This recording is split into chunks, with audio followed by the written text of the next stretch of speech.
महाभारतं महाभारतं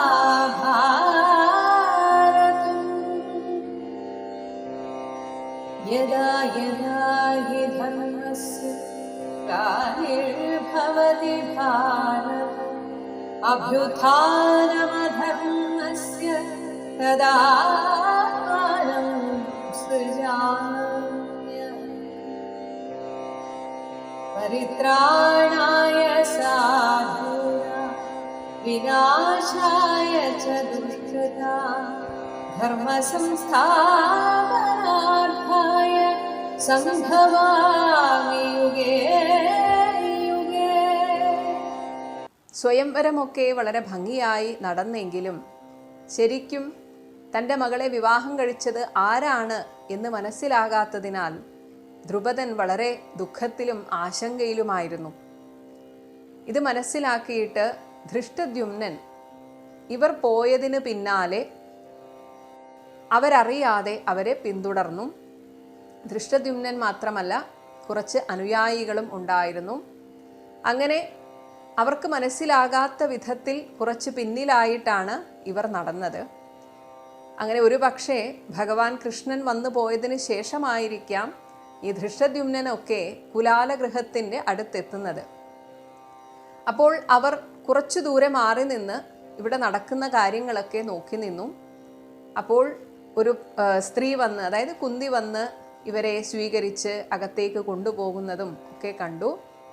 അത് കഴിഞ്ഞ് ഇവരൊക്കെ വീണ്ടും ഭിക്ഷയ്ക്ക് പോയി, ഭിക്ഷയാചിക്കാനായിട്ട് പുറത്തേക്ക് പോയി. അങ്ങനെ പുറത്തു പോയി വന്നിട്ട് പതിവ് പോലെ ചെയ്യുന്ന രീതിയിൽ അന്നു മുതൽ ഇനി പാഞ്ചാലിയും ഇതൊക്കെ പഠിക്കണം എന്നതിനാൽ കുന്തി എല്ലാം പറഞ്ഞു കൊടുക്കുകയാണ്. ഇങ്ങനെ കൊണ്ടുവരുന്ന ഭിക്ഷ നേർപകുതിയാക്കണം, അതിനു മുൻപേ ഈശ്വര പൂജ നടത്തണം, ഒപ്പം പിതൃബലി നടത്തണം, ബ്രാഹ്മണർ ആരെങ്കിലും വിശന്നു വരുന്നുണ്ടെങ്കിൽ അവർക്ക് കൊടുക്കണം, എന്നിട്ട് ഈ ഭാഗിച്ചതിൽ പകുതി ആദ്യം ഭീമന് കൊടുക്കണം, ബാക്കി നമ്മൾ 6 പേർ, കാരണം 4 പാണ്ഡവരും ഇപ്പോൾ പാഞ്ചാലിയും കൂടെയായി, ഇങ്ങനെ നമ്മൾ 6 പേർക്ക് ഭാഗിക്കണം എന്ന് കുന്തി പറഞ്ഞു കൊടുത്തു. കൃഷ്ണ അതൊക്കെ വളരെ സന്തോഷത്തോടെ സ്വീകരിച്ചു. ഇതെല്ലാം ധൃഷ്ടദ്യുമ്നനും അനുയായികളും ആ ജനാലയ്ക്കരികിൽ നിന്ന് കാണുന്നുണ്ടായിരുന്നു. ഏകദേശം രാത്രിയായല്ലോ, അതുകൊണ്ട് തന്നെ അവരൊന്നും അറിയാതെ ഇതൊക്കെ കാണുകയായിരുന്നു. അത് കഴിഞ്ഞ് രാത്രിയിൽ സഹദേവൻ, നകുല സഹദേവന്മാരിൽ സഹദേവൻ കുശപ്പുല്ല് വിരിച്ചു, അതിനുശേഷം മാൻതോൽ വിരിച്ച് ഈ 5 പേരും നിരന്ന് കിടന്നു. ഇവരുടെ തലയ്ക്കലായിട്ട് വിലങ്ങനെ കുന്തി കിടന്നു, ഇവരുടെ കാൽക്കലായിട്ട് വിലങ്ങനെ കൃഷ്ണയും കിടന്നു. ഒരു രാജകുമാരിയാണ്, പക്ഷേ യാതൊരു ബുദ്ധിമുട്ടും പ്രകടിപ്പിക്കാതെ കൃഷ്ണ അവിടെ സന്തോഷത്തോടെ കഴിയുന്നു എന്ന് ധൃഷ്ടദ്യുമ്നൻ മനസ്സിലാക്കി. അതിനുശേഷം ഇവരെന്താണ് സംസാരിക്കുന്നത് എന്ന് കേൾക്കാനായിട്ട് ചെവി കൂർപ്പിച്ചപ്പോൾ സാധാരണ ബ്രാഹ്മണരോ അല്ലെങ്കിൽ മറ്റേതെങ്കിലും വർണ്ണക്കാരോ സംസാരിക്കുന്നതൊന്നുമല്ല ഇവർ സംസാരിക്കുന്നത്. ആദ്യം അന്ന് നടന്ന ആ മത്സര പരീക്ഷയെക്കുറിച്ച്, അതിൽ ഓരോരുത്തരുടെയും പ്രകടനത്തെക്കുറിച്ച്, അതുപോലെ തന്നെ പുതിയ പുതിയ യുദ്ധമുറകളെക്കുറിച്ച് ഇതെല്ലാം കേട്ടപ്പോൾ തന്നെ ധൃഷ്ടദ്യുമ്നന് മനസ്സിലായി ഇവർ ബ്രാഹ്മണരല്ല. ധൃഷ്ടദ്യുമ്നന് അവർ പാണ്ഡവരാണോ എന്ന് പോലും സംശയം തോന്നി. അങ്ങനെ ഇദ്ദേഹം കൊട്ടാരത്തിൽ വന്ന് അച്ഛനായ ദ്രുപദനെ അറിയിച്ചു. അച്ഛാ, ഞാൻ ഏകദേശം ഊഹിക്കുന്നു, എന്തായാലും ഇവർ ക്ഷത്രിയന്മാരാണ്, അതുപോലെ ഇവർ പാണ്ഡവരാണോ എന്ന് തന്നെ ഞാൻ സംശയിക്കുന്നു. ഇത് കേട്ടപ്പോൾ ദ്രുപദന് ഇതൊന്ന് ഉറപ്പിക്കണം. അതുകൊണ്ട് ദ്രുപദൻ ഒരു പുരോഹിതനെ ഇവരുടെ ഗൃഹത്തിലേക്ക് തന്നെ അയക്കുകയാണ്. അങ്ങനെ ഈ രാജപുരോഹിതൻ വളരെ നയചാതുര്യത്തോടെയാണ് അവരോട് സംസാരിച്ച് തുടങ്ങുന്നത് തന്നെ. അവരോട് പറഞ്ഞു, പാണ്ഡു മഹാരാജാവും ദ്രുപദ മഹാരാജാവും ഇഷ്ടതോഴരായിരുന്നു. പിന്നീട് പാണ്ഡുവിന് 5 ആൺമക്കൾ ജനിച്ചു എന്നറിഞ്ഞിട്ട് അതിൽ തന്നെ മധ്യമനായ അർജുനൻ വീരശൂര പരാക്രമിയാണ് എന്നറിഞ്ഞിട്ട് ദ്രുപദന് തൻ്റെ മകളെ അർജുനന് വിവാഹം കഴിച്ചു കൊടുക്കണം എന്ന് ആഗ്രഹമുണ്ടായിരുന്നു. അപ്പോൾ രാജാവിന് നിങ്ങൾ ശരിക്കും ആ പാണ്ഡവർ തന്നെയാണോ എന്നറിയാനൊരു ആഗ്രഹമുണ്ട്. എന്തായാലും കാര്യങ്ങൾ ഇത്രയൊക്കെ ആയ സ്ഥിതിക്ക് അതൊന്ന് തുറന്ന് പറഞ്ഞുകൂടെ എന്ന് ചോദിച്ചപ്പോൾ യുധിഷ്ഠിരൻ സത്യവും പറഞ്ഞില്ല, അസത്യവും പറഞ്ഞില്ല. പകരം പറഞ്ഞത്, എന്തായാലും അങ്ങയുടെ രാജാവ് ഇന്ന കുലത്തിലുള്ള ആൾക്ക് മകളെ കല്യാണം കഴിപ്പിച്ചു കൊടുക്കും എന്നല്ലല്ലോ പറഞ്ഞത്. ഈ വില്ല് കുലച്ച് ലക്ഷ്യം ഭേദിക്കുന്ന ആർക്കും എൻ്റെ മകളെ വിവാഹം കഴിച്ചു കൊടുക്കും എന്നല്ലേ പറഞ്ഞത്. അങ്ങനെ നോക്കുമ്പോൾ ഈ വിവാഹം ധാർമ്മികമാണ്. മാത്രമല്ല, അങ്ങ് അവിടെ നടന്നതിനൊക്കെ ദൃക്സാക്ഷിയാണല്ലോ. ഇത്രയും സുദൃഢമായ വില്ല്, അതും മറ്റൊരാൾക്കും കുലയ്ക്കാൻ പറ്റാത്ത ആ വില്ലെടുത്ത് കുലച്ചിട്ടുണ്ടെങ്കിൽ കൃഷ്ണ സ്വയംവരം ചെയ്തത് ഒരു സാധാരണക്കാരനെ അല്ല എന്ന് മനസ്സിലാക്കാമല്ലോ എന്നിങ്ങനെ അവിടെയും ഇവിടെയും തൊടാതെ ഒരു ഉത്തരം കൊടുക്കുകയാണ്. എന്നിട്ട് പറഞ്ഞു, ദ്രുപദ രാജാവിനോട് പറയൂ, വിഷമിക്കേണ്ടതില്ല. ഏറ്റവും ശ്രേഷ്ഠനായ ഒരാൾക്ക് തന്നെയാണ് മകളെ കൊടുത്തത് എന്ന് സമാധാനിക്കാൻ പറഞ്ഞുകൊള്ളൂ. ഇങ്ങനെ ഈ പുരോഹിതനോട് സംസാരിച്ചു കൊണ്ടിരിക്കവേ കൊട്ടാരത്തിൽ നിന്ന് മറ്റൊരു ദൂതൻ അവിടെ എത്തുകയാണ്. നമ്മുടെയൊക്കെ നാട്ടു നടപ്പുള്ള കാര്യമാണല്ലോ വിവാഹ പിറ്റേന്ന് വധുവിൻ്റെ വീട്ടിലേക്കൊരു സത്കാരം. അപ്പോൾ അതിനുവേണ്ടി ക്ഷണിക്കാൻ വന്നതാണ്. അങ്ങനെ അവരോട് പറഞ്ഞു, അവിടെ ഭക്ഷണം തയ്യാറാണ്, എല്ലാവരെയും അങ്ങോട്ടേക്ക് ക്ഷണിച്ചിരിക്കുകയാണ് എന്ന് പറഞ്ഞ് അവരെ രഥത്തിൽ കൂട്ടിക്കൊണ്ടുപോവുകയാണ്.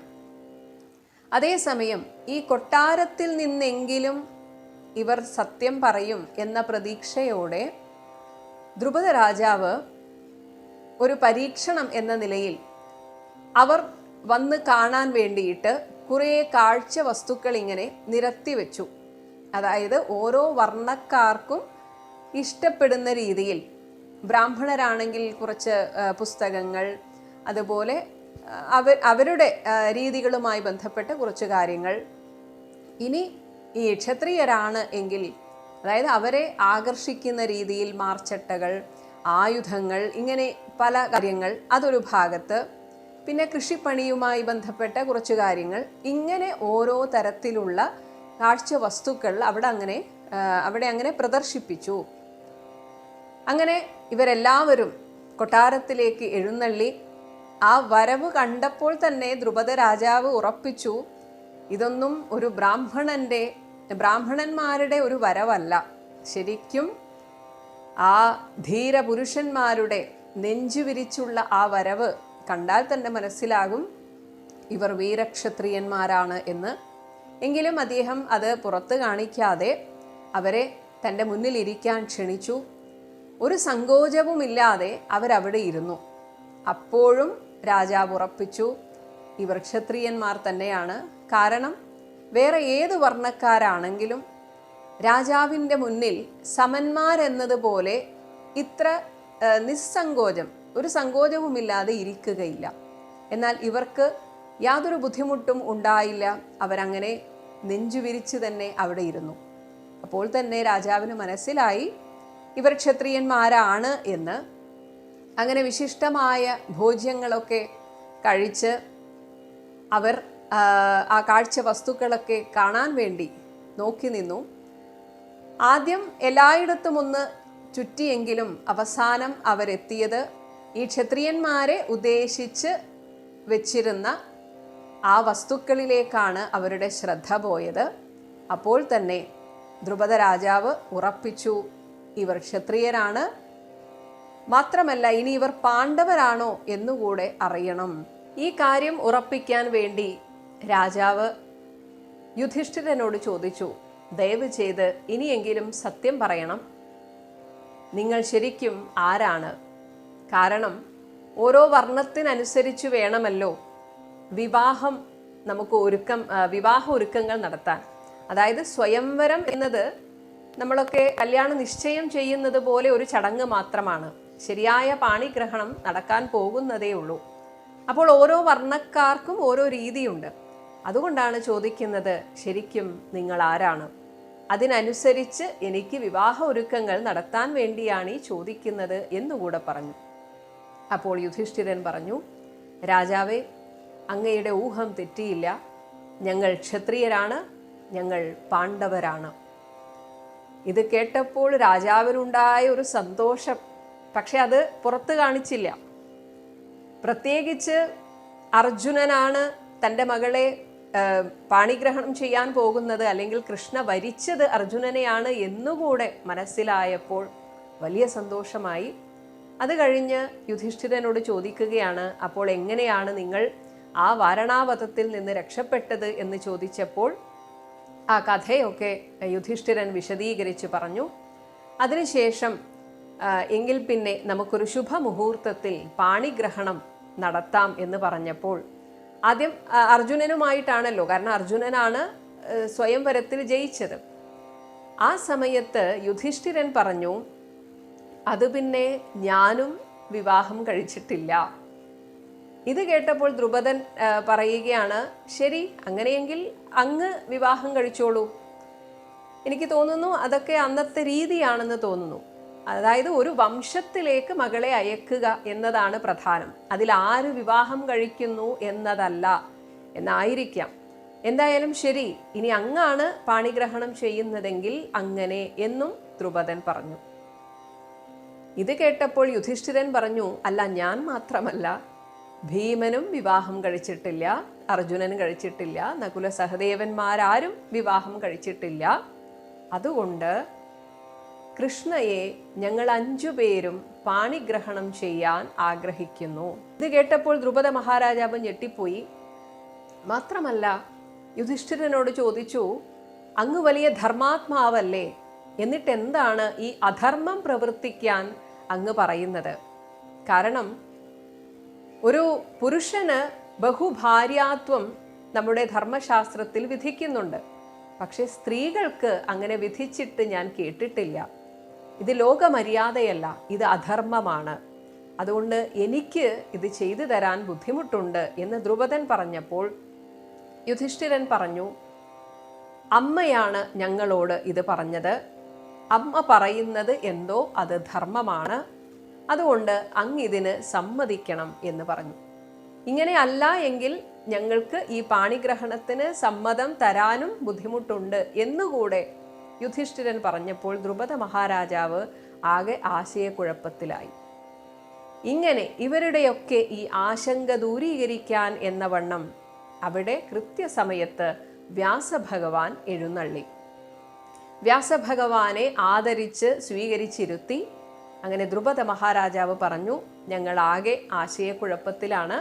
യുധിഷ്ഠിരൻ ഇങ്ങനെയൊരു കാര്യം പറഞ്ഞു, ഇനി അങ്ങ് പറയൂ, ഇത് ധർമ്മമാണോ? അപ്പോൾ വേദവ്യാസ മഹർഷി അങ്ങോട്ട് ചോദിച്ചു, നിങ്ങളുടെയൊക്കെ അഭിപ്രായം എന്താണ്? അപ്പോൾ ദ്രുപദനും ധൃഷ്ടദ്യുമ്നനും ഒക്കെ പറഞ്ഞു, ഞങ്ങൾക്കിത് അധർമ്മമായിട്ടാണ് കാണുന്നത്, ഞങ്ങൾക്ക് തോന്നുന്നത്.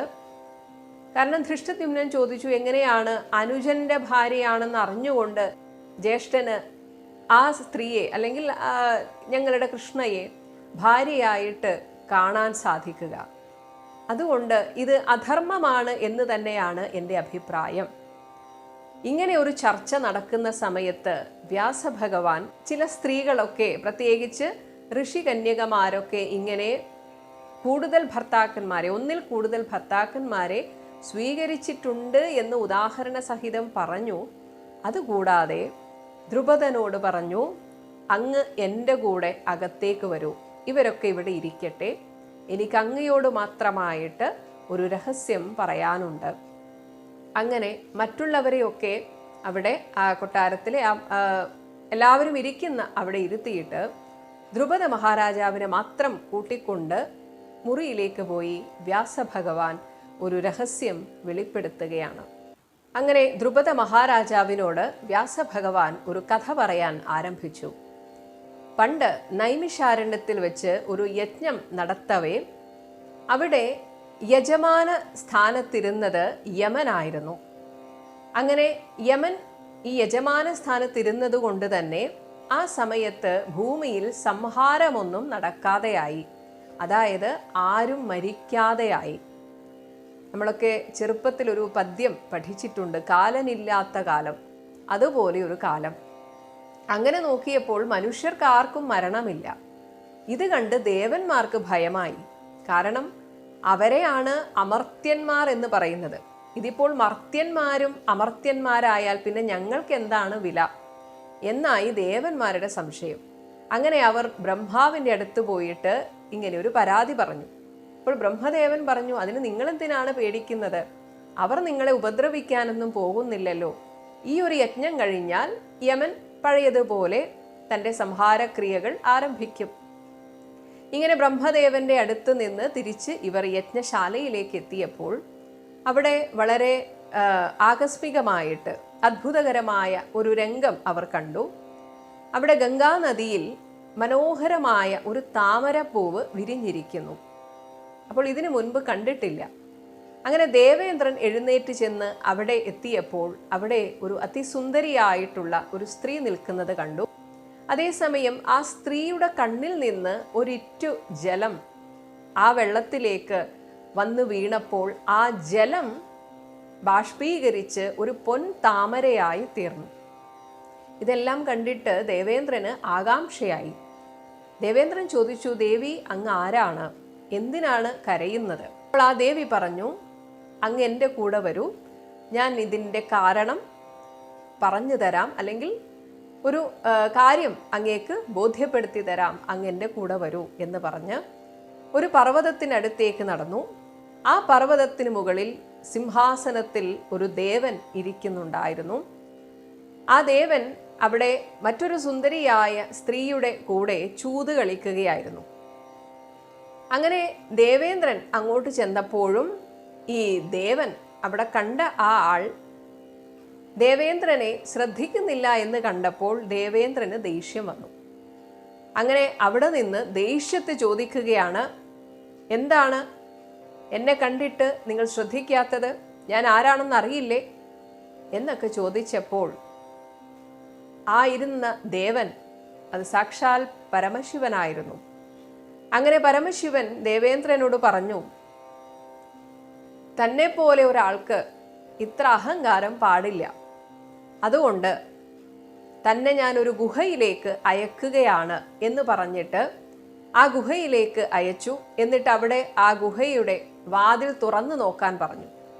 അങ്ങനെ തുറന്നു നോക്കിയപ്പോൾ ഈ ദേവേന്ദ്രൻ കാണുന്നത് തന്നെ പോലെ തന്നെ 4 ഇന്ദ്രന്മാർ. അപ്പോൾ മഹാദേവൻ പറഞ്ഞു, ദേവേന്ദ്ര, ഇത് നിനക്ക് മുന്നേ ഇന്ദ്രപദവിയിൽ ഇരുന്നവരാണ്. അപ്പോൾ ഇന്ദ്രൻ എന്നത്, ദേവേന്ദ്രൻ എന്നത് ഒരു പദവിയാണ്, മുഖ്യമന്ത്രി, പ്രധാനമന്ത്രി എന്നൊക്കെ പറയുന്നത് പോലെ. പക്ഷേ അവരെല്ലാം വിളിക്കുന്നത് ഇന്ദ്രൻ എന്ന് തന്നെയാണ്. അപ്പോൾ ഓരോ സമയത്ത് ഇന്ദ്രന്മാരായിരുന്ന ഓരോരുത്തരും ഇതേ അവസ്ഥയിലൂടെ കടന്നു പോയിട്ടുണ്ട്. അവരൊക്കെ ഇങ്ങനെ വന്ന് മഹാദേവനോട് തർക്കിച്ചിട്ടുണ്ട്. അപ്പോൾ മഹാദേവൻ അവരെയൊക്കെ ഈ ഗുഹയിൽ അടക്കുകയും ചെയ്തു. എന്നിട്ട് ഈ ദേവേന്ദ്രനോട് പറഞ്ഞു, ഇതാ ഇപ്പോൾ 5ാമത്തെ ഇന്ദ്രനും ആയി. നിങ്ങളുടെയൊക്കെ ഈ അഹങ്കാരത്തിന് നിങ്ങളെ ഞാൻ ശപിക്കുകയാണ്. നിങ്ങളൊക്കെ ഭൂമിയിൽ പോയി മനുഷ്യരായി ജനിക്കണം. അതേസമയം സാധാരണ മനുഷ്യർക്ക് ചെയ്യാൻ പറ്റാത്ത അമാനുഷികമായ കാര്യങ്ങൾ ചെയ്യുകയും വേണം. അങ്ങനെ ചെയ്യുന്ന സത്പ്രവൃത്തിയുടെ ഫലമായിട്ട് നിങ്ങൾക്ക് വീണ്ടും ഈ ഇന്ദ്രപദവി ലഭിക്കുന്നതാണ്, അല്ലെങ്കിൽ സ്വർഗത്തിലേക്ക് നിങ്ങൾക്ക് തിരിച്ചു വരാം. ഇങ്ങനെ നിങ്ങൾ ഭൂമിയിൽ പോയി ജനിക്കുന്ന സമയത്ത് നിങ്ങൾക്കെല്ലാവർക്കും കൂടി ശ്രീദേവി തന്നെ ഭാര്യയായിട്ട് വരുന്നതാണ്. ഇങ്ങനെ ഈ 5 ഇന്ദ്രന്മാരും 5 പേരും ഭൂമിയിൽ ജനിച്ചതാണ് പാണ്ഡവർ. മഹാദേവൻ ഇങ്ങനെ അവരോട് പറഞ്ഞതിന് ശേഷം അവരെയും കൂട്ടി സാക്ഷാൽ നാരായണ സ്വരൂപനായിരിക്കുന്ന ഭഗവാന്റെ അടുത്തേക്ക് പോയി. അങ്ങനെ ഭഗവാൻ ഭൂമിയിൽ അവതരിക്കാൻ തീരുമാനിച്ചിരിക്കുന്ന സമയമായിരുന്നു. ഭഗവാൻ തൻ്റെ ശരീരത്തിൽ നിന്ന് 2 രോമങ്ങൾ പറിച്ചെടുത്തു, ഒരു കറുത്ത രോമവും ഒരു വെളുത്ത രോമവും. അങ്ങനെ കറുത്ത രോമം ദേവകിയിലും വെളുത്ത രോമം രോഹിണിയിലും നിക്ഷേപിച്ചു. അങ്ങനെ ജനിച്ചവരാണ് കാർമേഘവർണ്ണനായ ഭഗവാൻ കൃഷ്ണനും ശ്വേതവർണ്ണത്തോടുകൂടിയ സാക്ഷാൽ ബലരാമനും. അതുപോലെ മഹാദേവൻ ഇവർക്ക് ഭാര്യയാകാൻ വിധിച്ച ആ ശ്രീദേവിയാണ്, അതായത് സ്വർഗത്തിലെ ലക്ഷ്മി, സ്വർഗലക്ഷ്മി. ആ ലക്ഷ്മി ദേവി തന്നെയാണ് പാഞ്ചാലിയായിട്ട് ജനിച്ചിരിക്കുന്നത്. അതിൻ്റെ കൂടെ വ്യാസഭഗവാൻ മുൻപ് ഈ പാണ്ഡവരോട് പറഞ്ഞ ആ കഥയും ഇവിടെ പറയുകയാണ്. അതായത് ഈ ശ്രീദേവി വീണ്ടും ഒരു ഋഷികന്യകയായി ജനിച്ചിരുന്നു. അപ്പോഴാണ് ഭർത്താവിനെ, അതായത് യഥാകാലം വിവാഹം കഴിയാത്തതിനാൽ മഹാദേവനെ തന്നെ തപസ് ചെയ്ത് പ്രസാദിപ്പിച്ചിട്ട് ഭർത്താരം ദേഹി എന്ന് 5 തവണ പറഞ്ഞു പോയതും, അങ്ങനെ മഹാദേവൻ അടുത്ത ജന്മത്തിൽ നിനക്ക് 5 ഭർത്താക്കന്മാർ ഉണ്ടാകും എന്ന് പറഞ്ഞതും. അങ്ങനെ ദ്രുപദ മഹാരാജാവിനോട് പറഞ്ഞു, അങ്ങയുടെ മകൾ എങ്ങനെയാണ് ജനിച്ചതെന്ന് അങ്ങേക്കറിയാം. എന്തായാലും ഒരു സ്ത്രീ പ്രസവിക്കാതെ അഗ്നിയിൽ നിന്ന് ജ്വലിച്ച് പുറത്തേക്ക് വന്ന അങ്ങയുടെ മകൾ ഒരു സാധാരണക്കാരിയാണെന്ന് അങ്ങ് കരുതുന്നുണ്ടോ? അത് സാക്ഷാൽ പരാശക്തിയുടെ അംശം തന്നെയാണ്, സ്വർഗലക്ഷ്മിയാണ്. മാത്രമല്ല ദ്രുപദ മഹാരാജാവിനോട് പറഞ്ഞു, അങ്ങേക്ക് ഞാൻ ഈ പറഞ്ഞത് വിശ്വാസമാകാൻ അങ്ങേക്ക് ഞാൻ ദിവ്യ ചക്ഷുസ് തരികയാണ്, എന്നിട്ട് ആ പാണ്ഡവരെ ഒന്ന് നോക്കൂ എന്ന് പറഞ്ഞു. അങ്ങനെ ദ്രുപദൻ ആ ദിവ്യ ചക്ഷുസ് നേടിയിട്ട് പാണ്ഡവരെ നോക്കിയപ്പോൾ 5 പേരും ഒരേപോലെ ഇരിക്കുന്നതായി കണ്ടു. അപ്പോൾ ഈ 5 പേരും ഭൂമിയിൽ വരുന്നതിന് മുൻകൂട്ടി പറഞ്ഞിരുന്നു, ഞങ്ങളുടെ പിതാക്കന്മാരുടെ സ്ഥാനത്ത് യമദേവനും വായുദേവനും ദേവേന്ദ്രനും അതുപോലെ അശ്വിനി ദേവന്മാരും വരണം എന്ന് അവർ അങ്ങോട്ട് ആവശ്യപ്പെട്ടിരുന്നു. അപ്പോൾ അങ്ങനെയാണ് അവർ പാണ്ഡവരായി ഭൂമിയിൽ വന്നത്. ഇവർ 5 പേർക്കും ഭാര്യയായി മഹാദേവൻ നിർദ്ദേശിച്ച സാക്ഷാൽ പരാശക്തിയുടെ അംശം തന്നെയാണ് ദ്രൗപദി.